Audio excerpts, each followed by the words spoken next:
hormat bagi segala kekudusan, segala hormat, penyembahan ditujukan kepadamu, ya Allahku Yesus Kristus. Allah Bapa di surga, Tuhan Yesus Kristus dan Roh Kudus, terpujilah Engkau, pencipta langit dan bumi yang kami akui Engkau Tuhan Yesus Kristus sebagai Tuhan dan Juru Selamat kami. Kami mengakui Engkau ya Tuhan Yesus Kristus, Engkau mati di kayu salib untuk menebus dosa-dosa kami. Terpujilah Engkau. Kami mengakui Roh Kudus, Roh yang senantiasa menolong kami, menjaga kami, menyertai kami. Terpujilah Engkau Allahku, terpujilah Engkau karena pagi hari ini kami masih memiliki nafas hidup. Kami masih bisa menyembah, memuji, memuliakan nama-Mu. Kami masih bisa bekerja untuk kemuliaan nama-Mu. Dan kami masih bisa menikmati berkat-berkat-Mu yang luar biasa. Tuhan, awali kami dengan firman-Mu, sehingga kehidupan kami seturut dan terus diingatkan untuk menuju kesempurnaan seperti Tuhan Yesus Kristus. Di dalam nama Tuhan Yesus Kristus dengan pertolongan Roh Kudus, kami mengundang Engkau mengurapi dan menolong kami, memberikan hikmat dan rema untuk hidup kami, untuk makanan roh kami Tuhan. Dalam nama Tuhan Yesus kami berdoa. Amin. Amin. Silakan Pak Pendeta Bram Manaha dan Ibu. 31 ya Om Bram. Pembacaan Alkitab. Silakan Om Bram. Baik, temanya adalah mengenai kandil. Ayat 31, haruslah engkau membuat kandil dari emas murni, dari emas tempaan harus kandil itu dibuat, baik kakinya, baik batangnya, kelopaknya, dengan tombolnya dan kembangnya haruslah seiras dengan kandil itu.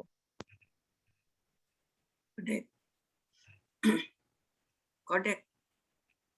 Ayat yang ke-32. 6 cabang harus timbul dari sisinya. 3 cabang kandil itu dari sisi yang satu, dan 3 cabang dari sisi yang lain. Resti. 3 kelompok yang berupa bunga badam pada cabang yang satu dengan tombol dan kembangnya, dan 3 kelompok yang serupa pada cabang yang lain dengan tombol dan kembangnya. Demikianlah juga kau buat ke-6 cabang yang timbul dari kandil itu. Bunela. Ayat 34, pada kandil itu sendiri harus ada 4 kelopak berupa bunga badan dengan tombolnya dan kembangnya. Ya, ayat 35, juga harus ada 1 tombol di bawah sepasang cabang yang pertama yang timbul dari kandil itu, dan 1 tombol di bawah yang kedua, dan 1 tombol di bawah yang ketiga. Demikianlah juga kau buat ke-6 cabang yang timbul dari kandil itu. Tombol dan cabang itu harus timbul dari kandil itu, dan semuanya itu haruslah dibuat dari sepotong emas tempaan yang murni. Ayat yang ke-37. Haruslah kau buat pada kandil itu 7 lampu, dan lampu-lampu itu haruslah dipasang di atas kandil itu, sehingga diterangi yang di depannya. 38, sepitnya dan penadahnya haruslah dari emas murni. 39, dan dari 1 talenta emas murni haruslah dibuat kandil itu dengan segala perkakasnya itu. Ya, 40. Dan ingatlah bahwa engkau membuat semuanya itu menurut contoh yang telah ditunjukkan kepadamu di atas gunung itu. Amin. Amin. Puji nama Tuhan. Kita sudah membaca dan merenung dan mendengarkan ya pembacaan dari kitab Keluaran pasal 25 ayat yang ke-31 hingga ayat yang ke-40. Saatnya selama 3 menit ke depan kita akan merenungkan kembali firman Tuhan yang kita bacakan dan dengarkan ini. Kita nanti kembali ya jam 5:17 untuk mendapatkan penyampaian rema dan ulasannya oleh hambanya Pendeta Abraham. Silakan Bapak, Ibu, dan saudari yang dikasihi oleh Tuhan untuk merenungkannya selama 3 menit. Kita minta dalam perenungan ini, minta tuntunan dan bimbingan dari Roh Kudus sehingga kita makin mengerti dan memaknai firman Tuhan yang tertulis di Keluaran pasal 25 ayat yang ke-31 hingga ke-40. Silakan.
Puji nama Tuhan, amin. Setelah 3 menit kita merenungkannya, saatnya kita mendapatkan ulasan dan remanya dari hambanya Pendeta Brahmana. Silakan Pak Pendeta. Baik. Kedengaran suara saya? Kedengaran Pak. Jelas. Oke. Ya, silakan. Baik, dari pembacaan itu saya mendapatkan rema dari ayat 40. Di situ dikatakan, dan ingatlah bahwa engkau membuat semuanya itu menurut contoh yang telah ditunjukkan kepadamu di atas gunung Sinai, di atas gunung itu. Nah, dari ayat ini saya mendapat rema bahwa apapun yang kita perbuat harus sesuai dengan petunjuk dari Tuhan. Artinya apapun yang kita lakukan itu harus berdasarkan kebenaran firman Tuhan.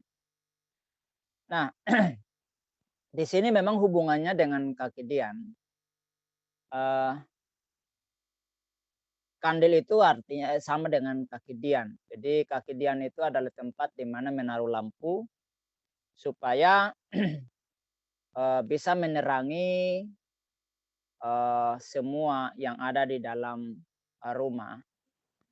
Nah, bila kita perhatikan ini, Tuhan katakan di sini, ingat bahwa engkau membuat semuanya itu. Jadi membuat kandil dan semua elemen yang berhubungan dengan kandil itu sesuai dengan apa yang diperintahkan oleh Tuhan kepada Musa ketika ia ada di atas gunung Sinai.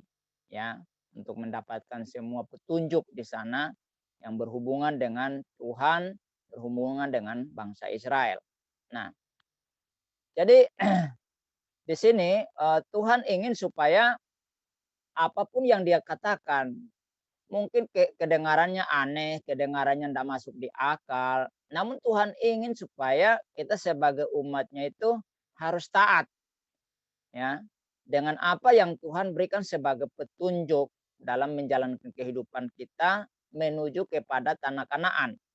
Sebagaimana bangsa Israel pun keluar dari tanah Mesir, dari tanah perbudakan dan menuju ke tanah Kanaan, tanah perjanjian yang disediakan oleh Tuhan untuk bangsa Israel memasukinya dan tinggal selamanya di situ. Nah, jadi sebagai anak Tuhan, anak-anak Tuhan, orang-orang yang menamakan dirinya sebagai orang Kristen, pengikut Kristus, maka kita harus mengikuti apapun yang ditunjuk oleh Tuhan, apapun yang difirmankan oleh Tuhan Yesus, kita harus melakukannya persis seperti itu. Suka tidak suka, mau tidak mau, kita harus menjalankannya. Gitu, sesuai dengan petunjuk-petunjuknya Tuhan. Kita tidak bisa hidup menurut petunjuk kita sendiri, menurut rancangan kita sendiri, menurut asumsi kita sendiri, tapi kita harus hidup berdasarkan petunjuk-petunjuk Tuhan apapun yang kita kerjakan. Ya. Nah,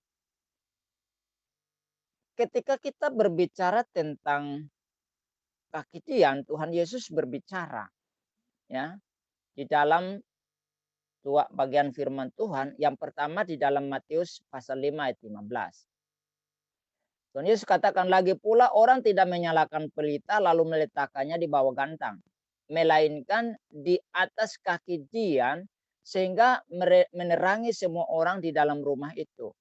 Jadi Tuhan Yesus memberikan analogi ini tentang kandil atau tentang kaki dian, bahwa kehidupan kita itu tidak bisa kita sembunyikan. Segala perbuatan-perbuatan kita itu kita tidak bisa sembunyikan. Setiap perkataan kita tidak bisa kita sembunyikan untuk diri kita sendiri. Tetapi Tuhan katakan seperti api yang ditaruh di atas kaki dian supaya menerangi semua isi rumah itu. Supaya terang itu kelihatan. Gitu. Nah, kita sebagai anak Tuhan, apabila kita melakukan segala sesuatu sesuai dengan petunjuk Tuhan, maka kita tidak menyembunyikan diri, tapi kita tampil sehingga menjadi terang dan garam bagi dunia ini. Ya.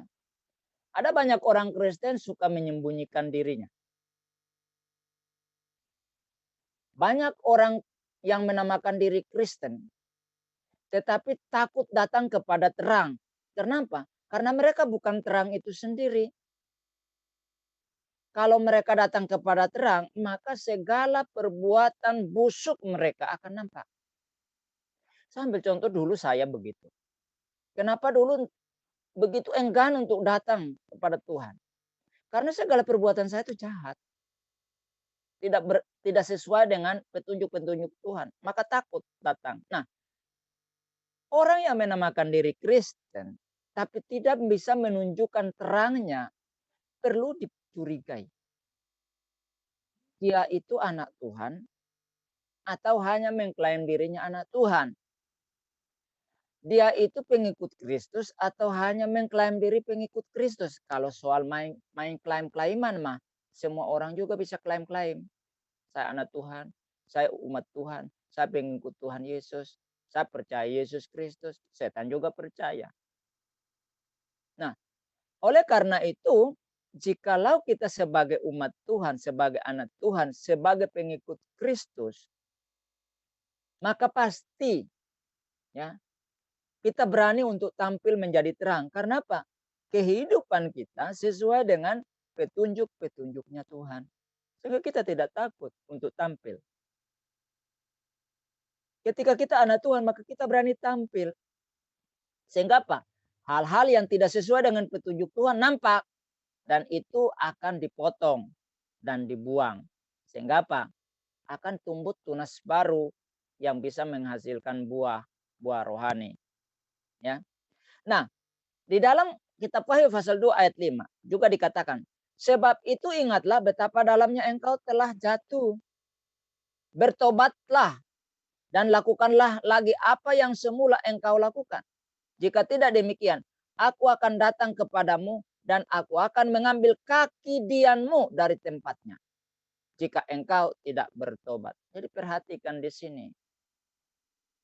Jika kita hidup sesuai dengan petunjuk Tuhan, maka kaki Dian tidak diambil dari kita. Kandil tidak diambil dari kita. Kalau kandil diambil dari kita, terang kita tak nampak. Kita pasti hidup dalam kegelapan. Bayangkan, kaki Dian ini, saudaraku, sebenarnya simbolik daripada diri Tuhan. Maka dikatakan di situ dibuat dari apa? Emas murni. Dari emas yang original, bukan palsu, bukan imitasi. Kaki Dian itu terdiri dari 7 cabang. Angka 7 bagi Yahudi itu angka keramat. Angka 7 adalah angka simbolik daripada Tuhan sendiri karena itu angka sempurna. Kalau angka 6 itu manusia, ciptaan. Tapi kalau angka 7 itu angkanya Tuhan, sempurna karena hanya Tuhan yang sempurna. Nah, bayangkan saudaraku, kalau Roh Kudus diambil dari diri kita, Tuhan diambil dari diri kita, apa yang terjadi? Ya, kita hidup dalam kegelapan lah. Iblis menguasai kita lah. Kan begitu? Nah, oleh karena itu saudaraku yang dikasihi Tuhan, marilah kita menjadi orang-orang yang hidup berdasarkan petunjuk-petunjuknya Tuhan. Jangan mengikuti petunjuk-petunjuk dunia ini. Jangan mengikuti petunjuk-petunjuk filosofi dunia. Kemarin kan kita berbicara tentang tradisi. Nah, jangan sampai kita terjebak sehingga kita berpikir bahwa kita hidup menjalankan petunjuk Tuhan. Taunya kita mengikuti petunjuknya iblis yang disusupkan ke dalam sebuah tradisi yang sudah disimpangkan oleh iblis. Gitu. Nah, jadi pada pagi hari ini saudaraku, tema yang saya dapatkan adalah marilah kita hidup sebagai anak Tuhan itu hidup berdasarkan petunjuk-petunjuk Tuhan, sesuai dengan petunjuk Tuhan, sesuai dengan firman Tuhan yang telah diterima ya oleh para nabi maupun oleh Yesus Kristus sendiri yang menyampaikan langsung kepada para rasul dan dituliskan bagi kita sekalian. Mari kita hidup berdasarkan petunjuk-petunjuk itu. Jangan menyimpang ke kiri, jangan menyimpang ke kanan daripada ketetapan atau petunjuk-petunjuk Tuhan itu. Sehingga apa? Sehingga kita tidak kehilangan yang namanya kaki Dian atau kehilangan Tuhan.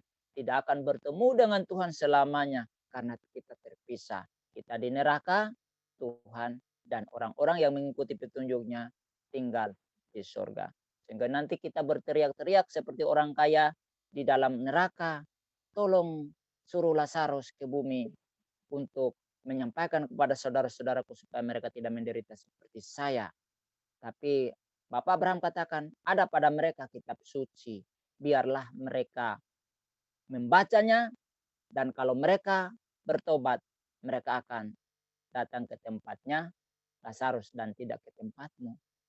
Nah, kalau mereka tidak percaya kepada kitab-kitab itu, walaupun ada orang yang bangkit dari kematian pun mereka tidak akan percaya. Nah, mari kita saudaraku, pagi hari ini kita mulai start hidup berupaya meminta pertolongan Roh Kudus menopang kita untuk mampu melakukan apa yang Tuhan sampaikan kepada kita sebagai petunjuknya atau firman-Nya. Itu yang bisa saya bagikan kepada kita, saudara-saudaraku, kiranya memberkati kita, menolong kita untuk menjalankan kehidupan keimanan kita hari-hari ke depan.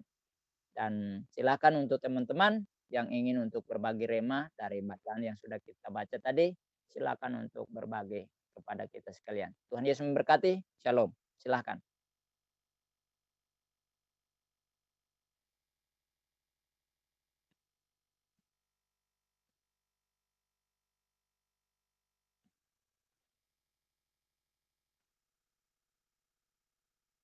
Silakan, brother. Silakan teman-teman yang lain mungkin mau sharing. Ya.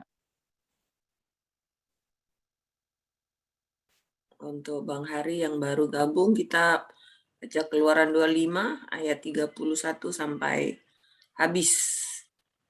Ya.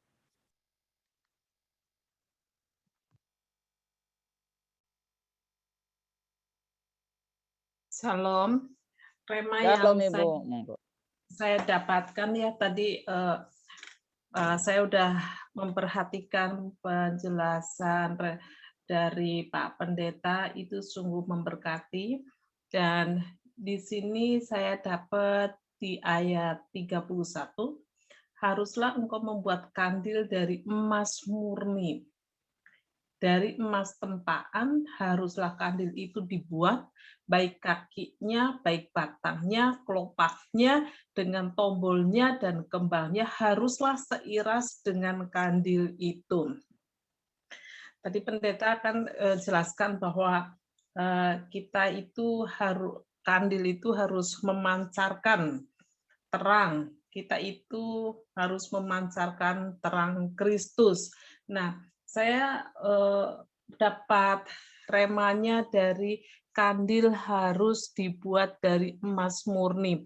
Kalau pribadi kita ini bagaikan kandil, bagaikan obor, bagaikan obor itu kan yang bisa memancarkan terang, yang menerangi dunia ini dari kegelapan dengan terang yang dari Kristus. Kandil itu memancarkan berarti kan apinya harus besar.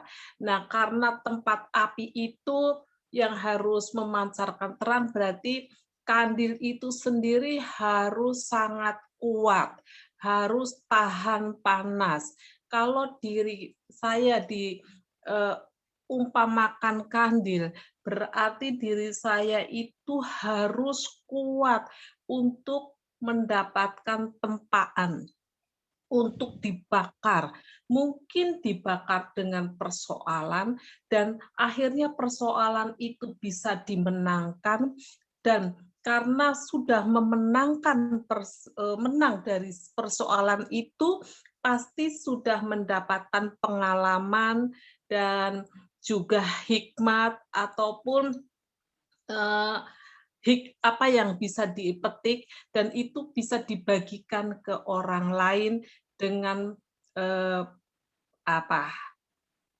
memberitahukan kepada orang lain yang mungkin masih dalam persoalan yang sama, supaya bisa keluar dari persoalan-persoalan itu dengan sesuai kehendak dan rencana Allah. Jadi rema yang saya dapatkan pagi ini berarti saya harus tahan untuk ditempa, dibentuk menjadi kandil, menjadi lampu yang bisa memancarkan terang. Apa yang kita nyalakan di dalam diri kita, mau terang atau tidak, itu berarti tergantung dari kita bisa menahan tempaan panas itu atau tidak. Semakin kita bisa bertahan di dalam Tuhan dengan segala macam tekanan, bentukan yang dari Tuhan, maka nyala api kita, kesaksian hidup kita itu akan semakin besar, semakin luas, dan semakin menerangi banyak orang. Jadi penting sekali di sini saya harus bisa bertahan dalam segala persoalan dan tempaan. Bagaimana saya bisa bertahan dalam segala hal itu? Saya harus belajar dari Tuhan Yesus. Saya harus belajar dari firman Allah. Bagaimana Tuhan Yesus itu sudah sangat dihinakan, disiksa, disalibkan, dipersalahkan. Padahal Tuhan Yesus itu tidak pernah ada salah sedikit pun. Dia adalah jelmaan Allah. Dia adalah Allah sendiri yang turun ke dunia tanpa dosa. Tetapi orang memperlakukan Tuhan Yesus sebegitu dahsyatnya. Padahal Tuhan Yesus itu adalah Allah sendiri. Tetapi Tuhan Yesus itu menang melakukan visi Allah untuk menyelamatkan dunia, menanggung semua dosa-dosa manusia supaya orang yang percaya kepadanya bisa diselamatkan. Saya belajar dari Tuhan Yesus Kristus. Ini, jadi tempaan yang saya dapatkan, bentukan yang saya dapatkan semasa hidup ini adalah sesuatu yang masih ringan dibandingkan dengan apa yang dilakukan Tuhan Yesus. Jadi wajar saja kalau mungkin kesaksian hidup kita sebatas keluarga kita, sebatas desa kita, sebatas kota kita. Begitu. Jadi pagi ini saya akan belajar supaya terang saya bercahaya, supaya saya bisa menjadi saksi Kristus, maka diri saya sendiri, pribadi saya sendiri, baik tubuh, jiwa, dan roh saya harus kuat terlebih dahulu. Begitu.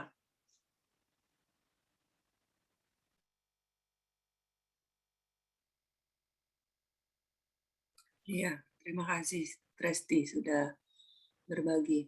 Ada yang lain silakan. Ya, ya shalom teman-teman. Shalom, Pak. Jadi kandil atau kaki dian itu artinya tempat lilin, tempat Ya. menyalanya lampu. Jadi kandil itu dibuat dari emas murni. Jadi itu hal yang terbaik dari hidup kita itu. Tapi kitalah terang itu, gitu. Kitalah yang api itu, gitu. Jadi kita kalau kita ingat perintah Tuhan menjadi garam dan menjadi terang, nah terang kita itu ditopang oleh kandil itu, gitu. Jadi memang benar apa yang dikatakan Pak Pendeta bahwa kalau kita dan juga Bu Presti, kalau kita berproses dalam menjadi memiliki iman percaya, menjadi orang percaya kepada Tuhan Yesus Kristus, wajib bersatu dengan Tuhan, gitu loh. Ikuti apa yang ditulis di kitab-kitab para nabi, para rasul itu. Dan memang benar teguran Tuhan Yesus itu loh.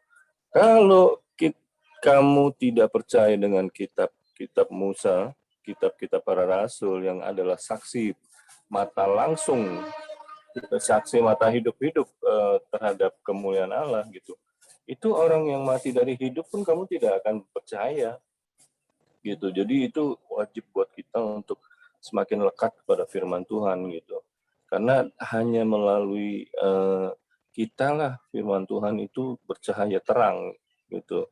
Memang kita itu semakin terang itu pada saat seperti yang Bu Presti bilang, pada saat kita diuji gitu, karena itu menunjukkan integritas kita. Itu kita tuh berisi nggak sebagai orang, iman kita tuh berisi nggak gitu, bukan kemampuan kita gitu loh, iman kita berisi nggak gitu, atau kita hanya lip service ngomong percaya tapi beda hati, beda perbuatan gitu. Nah itulah kita, dan kandil itu menopang kita tinggi-tinggi, karena Tuhan bicara awalnya kita nih garam gitu. Garam itu berpengaruh pada lingkungan kita, tapi nanti semakin lama kita akan semakin terang dan itu akan dibawa orang tinggi-tinggi. Itulah penopangnya gitu loh. Ya itulah kita gitu. Jadi itu salah satu gambarannya begitu. Terima kasih. Ya, saya tambahkan ya. Kenapa Tuhan Yesus katakan bahwa kita adalah terang dunia, dan terang itu tidak bisa seperti orang menyalakan lampu lalu taruh di bawah gantang, ditutupi gitu. Tetapi diletakkan di atas kaki dian, di atas kandil. Maka saya bilang tadi, bahwa kandil itu simbolik Tuhan, kita tidak akan menghasilkan sebuah cahaya, sebuah terang yang baik jika kita tidak diletakkan pada tempat yang tepat. Terang kita akan bercahaya apabila kita ada di atas topangan yang benar, yaitu Tuhan. Yesus katakan dalam analoginya sebagai pokok anggur dan ranting-ranting. Ranting tidak bisa berbuah kalau tidak menempel pada pokok. Demikian juga lampu tidak akan memberikan cahaya yang maksimal kalau dia tidak diletakkan pada tempat yang tepat. Yesus adalah kaki dian kita. Dia adalah kaki dian yang sempurna, di mana kita harus ada di atas dia. Baru kita bisa menghasilkan cahaya. Di sisi lain, Tuhan juga berbicara tentang batu karang, fondasi. Rasul Paulus katakan fondasi, yaitu Yesus Kristus. Kita sebagai bangunan tidak mungkin akan menjadi kuat dan indah kalau kita tidak diletakkan pada fondasi yang tepat, yaitu Yesus Kristus.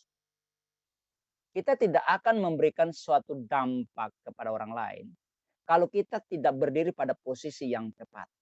Nah, kaki dian adalah simbolik daripada Tuhan. Maka kaki dian itu dibuat dia punya satu kaki, tetapi dia punya cabang 7.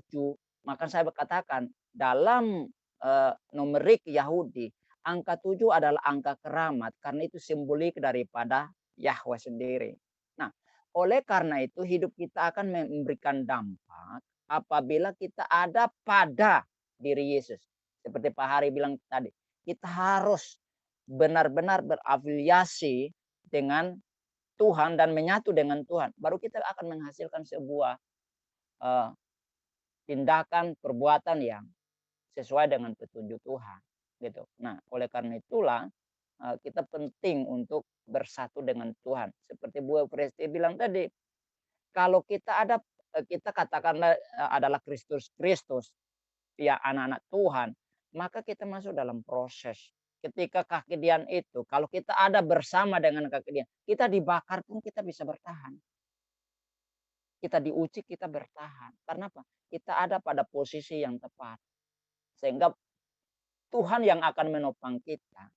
Sehingga mampu untuk menahan semua terpaan yang datang menerpa kita. Kita akan tetap jadi kokoh. Seperti rumah yang dibangun di atas batu karang. Gitu. Itu tambahan dari saya. Silakan, masih ada waktu teman-teman berbagi. Kodek, Bu Maya, monggo. Masih ada lagi? Kalau tidak ada, ya kita tutup ya Om Bram. Oke, Bu. Ya, Kodek nggak tahu kemana tuh dia. Baik, saya angkat satu pujian. The splendor of the King, clothed in majesty, let all the earth rejoice, all the earth rejoice. Terangnya bersinar, kegelapan telah sirna, bersujud padanya, bersujud padanya. Besar Allahku, nyanyikan besar Allahku, nyanyikan besar, besar Yesusku. Anta malikul muluk, mustahikul sujud, kuasa tufsiru uyuk, kam anta adim, kam anta adim, kam anta adim. Besar Allahku, nyanyikan besar Allahku, nyanyikan besar Yesusku. Itulah ungkapan hati kami Tuhan. Engkau adalah Allah yang besar, Engkau adalah Allah yang dahsyat. Kami kagum akan Engkau Tuhan. Sinarmu, terangmu menyala di hati kami. Oleh karena terangmu, maka kami bisa membedakan yang baik dan yang benar. Mana yang berkenan dan yang tidak. Tuhan, kami sangat bersyukur bahwa Engkau hadir dalam kehidupan kami Tuhan. Dan Engkau adalah Tuhan yang sejati. Engkau adalah Tuhan yang hidup. Hidup di antara kami. Hidup dalam hidup kami. Engkau ada di dalam kami. Kami merasakan Engkau ada menyertai kami. Seperti janjimu bahwa Engkau akan menyertai kami selama-lamanya. Itulah Tuhan yang sejati. Tuhan yang hidup, yang berjanji, dan janjinya ya dan amin. Tuhan, kami rindu bahwa pengalaman yang luar biasa ini bukan hanya menjadi milik kami Tuhan, tetapi biarlah melalui kehidupan kami banyak orang boleh mengenal Tuhan. Biarlah kami diperkenankan untuk menjadi saksi-Mu Tuhan, menjadi alat-Mu untuk memperkenalkan, menyampaikan kebenaran tentang Engkau, Yesus yang adalah Tuhan, yang datang ke dunia untuk menyelamatkan kami semua. Tuhan, kami berdoa untuk anak-anak kami yang sudah Engkau selamatkan, Engkau sudah bawa ke dalam terang-Mu. Biarlah mereka tidak ada bersama dengan kami, tetapi Roh Kudus-Mu yang akan mengajar mereka Tuhan. Biarlah mereka tetap teguh di dalam Engkau Tuhan, di tengah-tengah keluarga mereka yang belum percaya, kiranya terang mereka menyala di dalam hidup mereka, sehingga setiap orang yang ada di keluarga itu boleh melihat Kristus di dalam hidup mereka, boleh datang kepadamu untuk diselamatkan, sehingga mereka akan memiliki kebahagiaan yang sempurna karena satu orang diselamatkan, maka seisi rumah itu diselamatkan. Inilah kerinduan kami Tuhan, inilah doa kami. Tuhan, kami berdoa untuk hamba-Mu Pak Dadang yang jatuh sehingga retak. Tuhan, kiranya Tuhan menyembuhkan dia. Tuhan menyembuhkan dia oleh bilur-bilur-Mu. Pak Dadang boleh sembuh dalam nama Yesus. Dalam nama Yesus. Engkau sambungkan kembali tulang-tulang yang retak itu menjadi sempurna, sembuh dalam nama Yesus, sehingga Pak Dadang boleh kembali melayani Engkau, anak-anak Tuhan. Terima kasih. Tuhan memberkati pelayanan Pak Dadang, memberkati keluarganya, memberkati semua anak-anak yang dilayaninya. Biarlah semua anak-anak itu akan menjadi alat-Mu di dalam keluarga-keluarga mereka. Berkati pendidikan mereka Tuhan, berkati masa depan mereka. Terima kasih Tuhan, terima kasih. Tuhan, kami juga sangat bersyukur, kami berterima kasih bahwa Engkau selalu menyertai kami setiap hari, bahkan Engkau melindungi kami selama musim pandemik yang bagi banyak orang ini menakutkan Tuhan. Sungguh kami bersyukur Tuhan, Engkau ada untuk kami, melindungi kami, keluarga kami, bahkan Engkau memberikan kami makanan setiap hari. Kami tidak kekurangan. Terima kasih Tuhan. Terima kasih atas kebaikan-Mu dalam kehidupan kami. Terima kasih. Glory bagi nama Yesus. Saudara-saudara kami yang masih sakit oleh karena COVID, kiranya Tuhan sembuhkan, melawat mereka, dan biarlah melalui penyakit ini mereka boleh semakin mengandalkan Tuhan. Biarlah rasa takut akan Tuhan itu ada di dalam hati mereka. Mereka menjadi orang-orang yang akan bersaksi tentang kebaikan Tuhan. Terima kasih keluarga-keluarga yang sudah disembuhkan Tuhan. Kami sangat bersyukur, kami sangat bergembira bahwa mereka boleh sembuh dan berada bersama-sama kami kembali Tuhan. Terima kasih. Inilah hidup kami Tuhan, kami menyerahkan sepenuhnya ke dalam tangan Tuhan. Tuhan memberkati kami, Tuhan memampukan kami melakukan tugas-tugas kami yang terbaik. Nama Tuhan dimuliakan. Terima kasih Tuhan. Terima kasih dalam nama Yesus. Amin. Haleluya, haleluya. Amin. Ya, saudaraku yang dicintai oleh Tuhan Yesus Kristus, kita telah membaca kebenaran firman Allah dan Tuhan memberitahukan kepada kita remanya masing-masing untuk kita berbagi satu dengan yang lain agar iman kita menjadi kuat. Mari kita arahkan hati pikiran kita kepada Tuhan, pemilik alam semesta dan pemilik segala berkat. Dan terima segala berkat daripadanya. Tuhan memberkati engkau dan melindungi engkau. Tuhan menyinari engkau dengan wajah-Nya dan memberi engkau kasih karunia. Tuhan menghadapkan wajah-Nya kepadamu dan memberi engkau damai sejahtera. Terimalah semua berkat ilahi itu di dalam nama Yesus Kristus, nama di atas segala nama, sumber segala berkat. Haleluya. Amin. Amin. Amin. Selamat Bunda. pagi. Amin. Kasih Selamat pagi teman-teman. semuanya. Oke, pagi Bu. Tuhan Kapan ini Bu Bu Maya? Kapan Iya. Pak Dadang ini Oh, kecelakaan? tadi pagi, tadi malam Pak Dadang japri saya. Gimana sih? Dengan motor ya? Tunggu. Kok saya nggak bisa stop recording sih? Oh. Oh,